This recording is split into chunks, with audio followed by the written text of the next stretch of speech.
নাচল rail station থেকে যুক্ত হচ্ছেন সহকর্মী সোহান মাহমুদ। সোহান, জানাবেন যে মনোনীত প্রার্থীর মনোনয়ন বাতিলের দাবি কেন আসছে?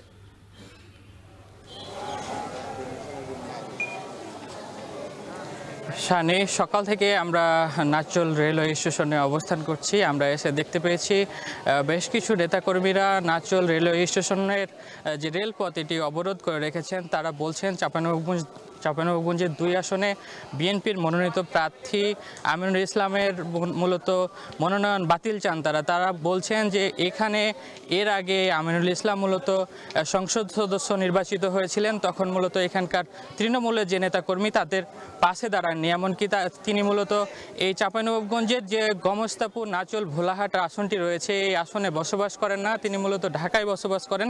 এখানে একজন ম্যানেজার নিয়োগ করে এই দলের কার্যক্রম পরিচালনা করেন তিনি। আমরা এখানকার নেতাকর্মী যারা রয়েছেন তাদের সঙ্গে কথা বলছিলাম। তারা বলছেন এখানে মূলত আমিনুল ইসলামের দেখা পান না তারা, স্থানীয় তৃণমূল নেতাকর্মীদের সঙ্গে কোনো যোগাযোগ নেই তার, এবং এখন পর্যন্ত যে মনোনয়ন চূড়ান্ত করা হয়েছে মনোনয়ন চূড়ান্ত হওয়ার পরে এখানকার নেতাকর্মীদের সঙ্গে তার কোনো যোগাযোগ নেই। এমনকি এখানকার নেতাকর্মীরা কালকে আপনাকে বলে রাখি পদ্মা বাঁচাও নামে একটি সমাবেশ ছিল চাঁপাইনবাবগঞ্জ সরকারি কলেজে, সেখানে দলের মহাসচিব মির্জা ফখরুল ইসলাম আলমগীর এসেছিলেন, সেখানেও তারা এই অভিমানের জন্য যাননি। তাই তারা বলছেন যে আমরা প্রতিদিনই নতুন নতুন কর্মসূচি ঘোষণা করছি, যেমন গতকাল রাতেও কিন্তু এই এলাকায় একটি মশাল মিছিল করেছেন তারা। আজকে 10:30টায় একটি ট্রেন রয়েছে ঢাকাগামী, সেখানকার ট্রেনটি তারা অবরোধ করে রাখবেন বলে আমাদেরকে জানিয়েছেন। তো এই ছিল স্থানীয় আমার কাছে চাঁপাইনবাবগঞ্জের নাচল থেকে সর্বশেষ।